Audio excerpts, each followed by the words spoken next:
If you're like me and you create content or just like consuming it, then the impending TikTok ban probably has some concerns raised.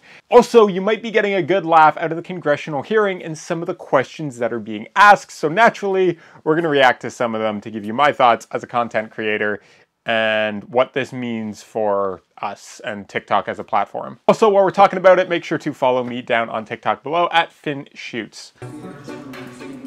For context, the United States government is concerned about privacy and regulations regarding TikTok, and they believe it's connected with the Chinese government, so they're trying to ban TikTok in the US as a part of this, and that's what this congressional hearing is all about. Can you say with 100% certainty that TikTok does not use the phone's camera to determine whether the content that elicits a pupil dilation should be amplified by the algorithm? Can you tell me that? We do not collect body, face, or voice data to identify our users. We do not. The only face data that you will get, that we collect, is when you use the filters to have, say, sunglasses on your face. We need to know where your eye... The pupil dilation. Could you imagine if your phone tracked the size of your pupils? For one, if you're outside or versus inside, your pupils are going to be two different sizes anyway, so that wouldn't really... What? What the eyes are if you're not seeing if they're dilated? And that data is stored on your local device and deleted after use if you use it for facial. Again, we do not collect body, face, or voice data to identify our users. I find that hard to believe. It's our understanding that they're looking at the eyes. How do you determine what age they are then? We rely on age gating as our key age assurance. Age gating, which is when you ask the user what age they are. We have also developed some tools where we look at their public profile to go through the videos that they post to see whether... Well, that's creepy. Tell me more about that. It's creepy to look at somebody's public profile that they put out to the public. That this is information that is out there for everyone to see, but it's creepy if they check it to make sure that the person that's posting looks like their age. Okay. So if you post a video, you choose that video to go public, that's how you get people to see your video. We look at those to see if it matches up the age that you talked about. 5 hours. The 10-year-old girl participated in a blackout challenge, also known as the choking challenge. TikTok actively pushes video on her feed. Unfortunately, this is one of the many devastating examples of children losing their lives because of content promoted by TikTok. Congressman, as a father myself, when I hear about the tragic deaths of young people, it's heartbreaking. Do you find that good faith moderation? We are very focused on safety, and all these dangerous challenges are removed when we find them. There are more than 150 million Americans who love our platform, and we know we have a responsibility to protect them, which is why I'm making the following commitments to you and to all our users. Number one, we will keep safety, particularly for teenagers, as a top priority for us. Number two, we will firewall protected US data from unwanted foreign access. Number three, TikTok will remain a place for free expression and will not be manipulated by any government. So, I mean, yeah, it's unfortunate, and my heart goes out to the families of children who have passed away doing this challenge.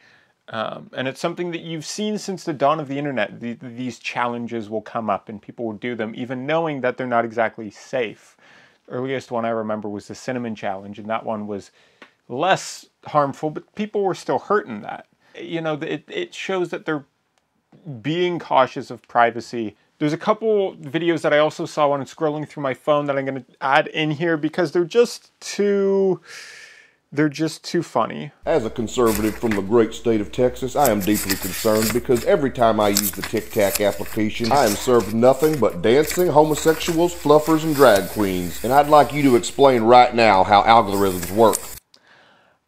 This is somebody who clearly doesn't know how algorithms work, and I don't know who's going to tell him, but he's gonna figure something out down the line, I'm sure. Mr. Cho, can you assure me, or can you at least tell me, if you turn on airplane mode on a plane, can TikTok talk to the plane, please? Mr. Cho. Can TikTok talk to the plane? You're shutting down connections for when you're on an airplane, but can TikTok talk to the plane? Can you control the plane via your phone? Are you then a pilot? Can you pilot the plane from your phone? I'll leave you with that. Chew on that one. I followed this account for a while, Good Morning Bad News. They explained this better than I could, so I'm just going to play this so you get an idea of what's going on and why these people seem so out of touch. News. Did you just watch Congress cringe their way through the TikTok hearing? Does TikTok access the home Wi-Fi network? Are you wondering why a bunch of angry, geriatric, uninformed, and technologically illiterate grandparents are trying to ban TikTok along blatantly obvious political and generational lines that have nothing to do with data security or national interest? Well, besides the fact that Congress is an antiquated institution of elderly power brokers dedicated to protecting wealth, it's also because Congress explicitly shut down the congressional office responsible for informing them about developments in tech. You're fired. The Office of Technology Assessment was created all the way back in 1972, and throughout the 70s, 80s, and 90s published hundreds of studies across critical issues like pollution, healthcare, climate change, and of course the early stages of the internet. For over 2 decades, the OTA gave Congress the tools they needed to legislate around these issues. But Congress tends to attract unintelligent, sycophantic, anti-science narcissists. So when Republicans took control of Congress for the first time in 40 years in 1995, they immediately got rid of the OTA because they were too busy trying to poison the planet for money. So if you were wondering why Congress looked like a bunch of embarrassing idiots up there— Do I look like I know what a JPEG is? It's because they're a bunch of embarrassing idiots. Good morning. Well, there you go. And quite honestly, I think based on the things that TikTok is putting in place to protect US data, what it actually does versus what Congress thinks it does, I can't see that TikTok's being banned. Quite honestly, if it did, then a new platform would just show up anyways, which is why it's just important as content creators that we're across multi-platforms, Instagram, TikTok, YouTube, etc. And why you see a lot more platforms adopting these features, so that way you can kind of cycle over different content here and there and everything, like YouTube Shorts, Instagram Reels, so that makes sense. And even if it did get banned, I don't think it would stop the adage of short form content creation. People would just find another place to go. But even with that said, based on everything that I've seen, in my unprofessional opinion, I don't think TikTok will be banned, but that is just going to be seen later on down the road, and all we can do is wait and try to, do what we can to make sure that it doesn't in the meantime. But I hope you enjoyed this video. I hope you got a laugh out of it, because I know I did. It was a painful laugh, but I sure did nonetheless. Subscribe if you haven't already. Drop a like down below, as it actually does make a difference to the channel. Let me know if you like reactions like this and you want to see more of them. As always, work hard, rest often, and I'll see you on the next one.